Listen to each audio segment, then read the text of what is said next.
আচ্ছা, এমন কেউ আছো নাকি যার পনির দেখলে রাগ অভিমান জল হয়ে যায়? তাহলে আজকের রেসিপিটা শুধুমাত্র তোমারই জন্য। এই জন্য বাটিতে 100 গ্রামের মতন ছানা নিয়েছি।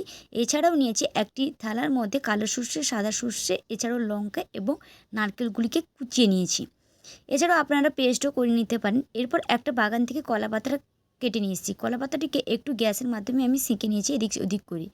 এরপর কলা পাতার মধ্যে পেস্টটি দিয়ে সামান্য পরিমাণ ছানা দিয়ে নুন, হলুদ এবং কাঁচা সর্ষের তেল দিয়ে ভালো করে মাখিয়ে নিতে হবে।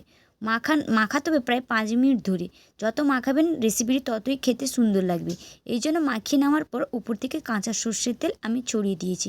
কাঁচা সর্ষের তেল দেওয়ার পরে আপনারা নিজেদের মতন লঙ্কাটিকে নিয়ে নেবেন। লঙ্কা যে যেমন খায় তেমনই দিবেন। এরপর কলা পাতাটা এদিক ওদিক করে ভালো করে মুড়ে নিয়েছি। এরপর কলা পাতার দড়ি দিয়ে একটু সেই পাতুরিটিকে ভালো করে আমি বেঁধে নেব। বেঁধে নেওয়ার পর কড়াইতে সামান্য সর্ষের তেল দিয়ে কলা পাতাটিকে ভেজে নিতে হবে।